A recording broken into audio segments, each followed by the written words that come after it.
오늘 보실 성경 말씀은 마태복음 17장의 말씀입니다. 마태복음 17장 1절에서 8절의 말씀입니다. 마태복음 17장 1절에서 8절의 말씀, 제가 가진 성경으로는 신약 28페이지에 있습니다. 다 들으신 줄 알고 우리 한 목소리로 봉독하겠습니다. 엿새 후에 예수께서 베드로와 야고보와 그 형제 요한을 데리시고 따로 높은 산에 올라가셨더니 그들 앞에서 변형되사 그 얼굴이 해같이 빛나며 옷이 빛과 같이 휘어졌더라. 그때 모세와 엘리야가 예수와 더불어 말하는 것이 그들에게 보이거늘 베드로가 예수께 여쭈어 이르되 주여, 우리가 여기 있는 것이 좋사오니 만일 주께서 원하시면 내가 여기서 초막셋을 짓되 하나는 주님을 위하여, 하나는 모세를 위하여, 하나는 엘리야를 위하여 하리이다. 말할 때에 호련히 빛난 구름이 그들을 덮으며 구름 속에서 소리가 나서 이르시되 이는 내 사랑하는 아들이요 내 기뻐하는 자니 너희는 그의 말을 들으라 하시는지라. 제자들이 듣고 엎드려 심히 두려워하니 예수께서 나와 그들에게 손을 대시며 이르시되 일어나라, 두려워하지 말라 하시니 제자들이 눈을 들고 보매 오직 예수 외에는 아무도 보이지 아니하더라. 아멘. 오늘 본문의 말씀은 예수님의 모습이 변한 변화산 사건이 들어있는 마태복음 17장 이야기입니다. 오늘 본문의 예수님은 마태복음 16장에서 자신의 순환과 부활을 제자들에게 알려주시고 엿새 후에 베드로와 야고보와 그의 형제 요한을 데리고 높은 산으로 올라가셨습니다. 그리고 그곳에서 예수님의 모습이 해와 같이 빛나며 옷이 빛과 같이 휘어졌다라고 하였습니다. 그리고 제자들은 예수님의 모습에서 전혀 볼 수 없던 것들을 보게 됩니다. 제자들은 예수님의 변하신 모습을 보면서 어떤 것을 느꼈을까요? 그들이 종종 읽었던 시내산의 모세의 모습이 떠올랐을 것입니다. 그리고 제자들은 그 모습뿐만 아니라 더 놀라운 것들도 보게 되었습니다. 모세와 엘리야와 함께 이야기하시는 예수님의 모습들요. 그것을 본 베드로는 초막셋을 짓는다 말하고 있습니다. 그런데 하늘로부터 한 소리가 들려옵니다. 내 기뻐하는 자니 너희는 그 말을 들으라 하시는지라. 그리고 예수님은 오늘 본문에서 제자들을 입단속시키시며 오늘의 본문이 마무리되고 있습니다. 마태복음 16장에서는 예수님이 제자들에게 자신의 순환과 부활을 알리셨습니다. 그런데 그것을 제자들이 쉽게 받아들일 수 있었을까요? 아닙니다. 그들은 예수님의 순환과 부활을 받아들이지 못하였습니다. 베드로는 어떤 반응을 보였을까요? 16장을 보면 그 일이 예수님께 일어나지 않겠다라고 말하였습니다. 그 이야기를 들은 예수님은 베드로에게 사단아 물러가라 할 정도로 책망을 들었어야 했습니다. 그러한 상황에서 오늘 본문이 시작되는 것입니다. 오늘 본문에서 예수님은 그 변화된 모습을 제자들에게 보이신 것은 예수님의 정체성이 무엇인지 보여주는 것입니다. 우리 오늘 본문 3절을 함께 읽어보겠습니다. 시작. 그때 모세가 엘리야가 예수와 더불어 말하는 것이 그들에게 보이거늘. 오늘 본문에서는 모세와 엘리야가 예수님과 함께 말하는 것을 제자들이 보았다 나옵니다. 그렇다면 오늘 본문에서 모세와 엘리야는 무엇을 말하는 것입니까? 모세는 율법을 나타냅니다. 그리고 엘리야는 선지자를 나타냅니다. 그런데 이 두 사람의 특징이 있습니다. 모세와 엘리야는 모두 하나님이 이스라엘 백성을 구원하기 위해 보낸 자들이라는 것입니다. 하나님은 모세를 통하여 이스라엘 백성들에게 율법을 주었고 그 율법을 통해 하나님은 이스라엘 백성을 구원하려 했습니다. 그런데 이스라엘 백성들은 어떻게 했습니까? 율법의 참된 의미는 잊어버린 채 율법의 조문에만 갇혀버리고 말았습니다. 엘리야는 왜 보내셨습니까? 엘리야를 통해 고통받고 압제당하는 이스라엘 백성들에게 하나님의 일하심을, 하나님의 살아계심을 보여주기 위해 엘리야를 보내셨습니다. 그런데 이스라엘 백성들은 그 엘리야가 오고 나서도 어떻게 했습니까? 하나님의 살아계심을 잊어버리고 말았습니다. 그 모든 사실을 잊어먹고 하나님을 섬기지 않고 이방신을 섬기며 하나님과 더욱더 멀어져 갔습니다. 이스라엘 백성들은 하나님께서 모세와 엘리야를 보내신 것만 알았지 왜 보내셨는지 그 겉모습만 본 채 하나님의 참뜻을 이해하지 못하였습니다.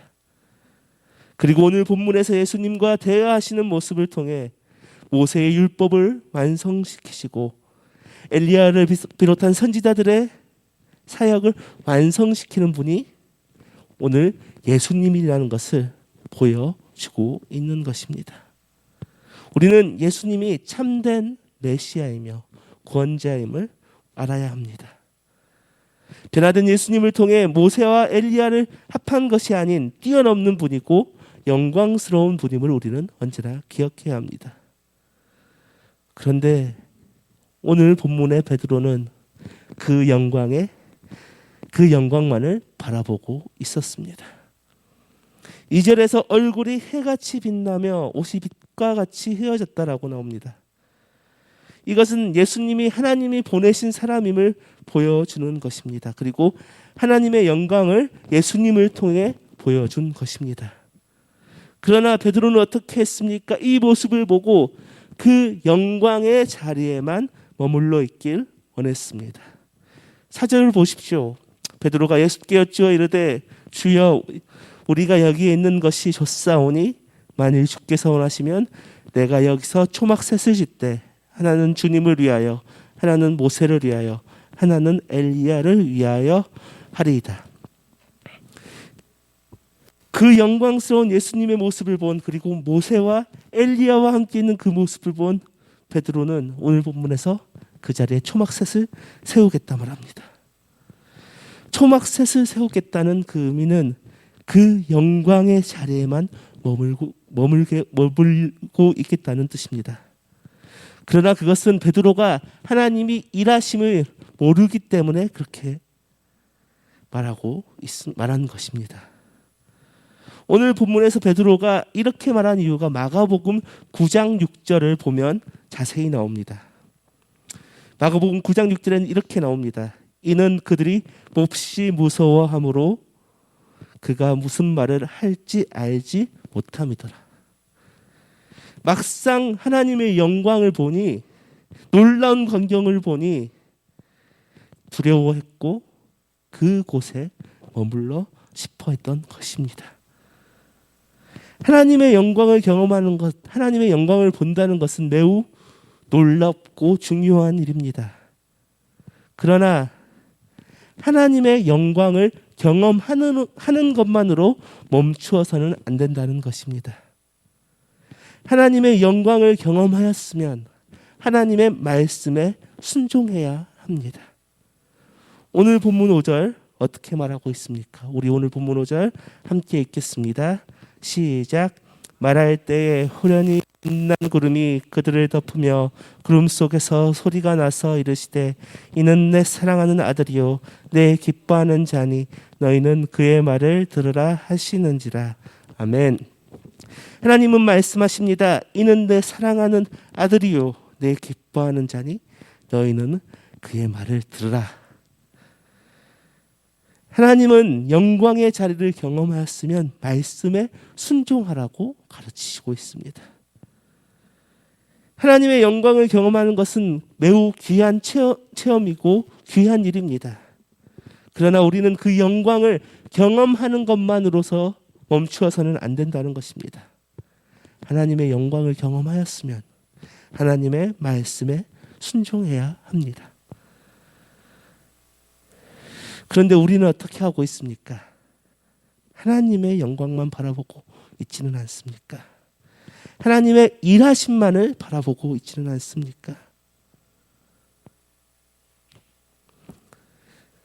우리가 이제까지 하나님의 영광만, 하나님의 일하심만 바라보았다면 이제는 하나님의 말씀에 순종해야 할 때입니다. 한때 한국교회에 신사도 운동이 퍼진 적이 있습니다. 성령 사역 중 일파 중 하나인데요. 강력한 성령 운동으로 한국뿐만 아니라 전 세계적으로 곽광을 받았습니다. 그런데 이들은 어떻게 되었을까요?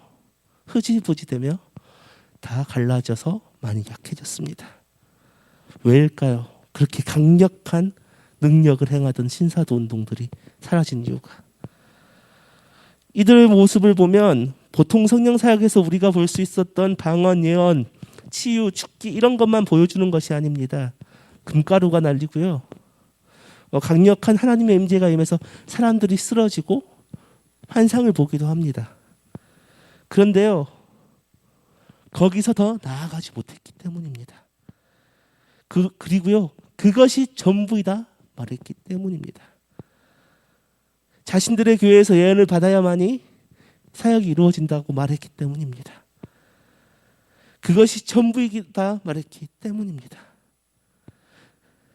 그런데 그런 체험을 했으면 이제 하나님의 말씀을 순종해야 합니다. 그런데 신사도 운동은요, 강력한 체험과 그 황홀겸에만 멈춰 있었기 때문에 나아가지 못했던 것입니다. 삶에서 말씀에 순종하지 않았는데, 삶에서 변화가 없고 오히려 삶은 피폐해져만 가는데 어떻게 건강한 사역이 될 수가 있겠습니까? 신사도 운동에서는요, 하나님의 영광만 바랬지 어떻게 살아야 할지 고민이 없었기 때문에 실패한 것입니다. 우리도 주위에 그런 분들 보지 않습니까? 자기의 삶은 내팽겨쳐진 채 기도원 다니시고 예언하는 데 있다 그러면 예언하는 곳이 있다라면 다니시고 그런 특별한 사역 자리만 찾는 분 있지 않았습니까? 그런데요, 예수님은 그렇게 사역하지 않으셨습니다. 요한복음에서 수가성의 여인을 보십시오. 예수님을 통해 하나님의 영광을 본 후 그녀는 어떻게 했습니까? 자신의 묶여있던 모든 것이 해방되고 그녀는 마을로 돌아가 복음을 전했습니다. 거라사 광인은 또 어떻게 했습니까? 예수님께서 거라사 광인에게 들려있던 군대 귀신을 내쫓으신 후에 그 사람은 예수님을 따르기를 원했지만 예수님은 오히려 그 사람을 마을로 돌려보냈습니다. 그리고 예수님을 전하는, 복음을 전하는 자로 쓰임을 받았다는 것입니다. 우리도 마찬가지입니다. 우리도 살다 보면 강력한 하나님의 임재를 체험한 경우들이 있습니다. 하나님의 살아계심을 직접적으로 느낄 때도 있습니다. 그런데 우리는 그 영광을 체험하고도 경험하고도 그 자리에 엎드려 있을 때가 너무나 많습니다. 예수님은 우리에게 명령하신 게 하나 있습니다. 마태복음 28장에 보면 이렇게 말씀하십니다. 예수께서 나와 말씀하여 이르시되 하늘과 땅의 모든 권세를 내게 주셨으니 그러므로 너희는 가서 모든 민족을 제자로 삼아 아버지와 아들과 성령의 이름으로 세례를 베풀고 내가 너희에게 분부한 모든 것을 가르쳐 지키게 하라. 볼지어다 내가 세상 끝날까지 너희와 항상 함께 있으리라 하시니라. 아멘. 제가 방금 읽은 말씀은 부활하신 예수님이 승천하기 직전에 제자들에게 말씀하신 말씀입니다. 그리고 오늘 본문의 영광은 제자들이 고난 후에 어떻게 되는지 보여주시는 것이기도 했습니다. 제자들에게 너희가 하나님의 영광을 볼 것이다 다시 말씀해 주시는 것이기도 합니다. 16장에서 고난과 부활을 말씀해 주셨고 제자들에게 고난 후 부활한 예수님의 모습을 보여줌으로써 하나님의 영광을 미리 드러내신 것입니다. 그리고 고난 이후 부활하시고 예수님은 제자들에게 말씀하셨습니다.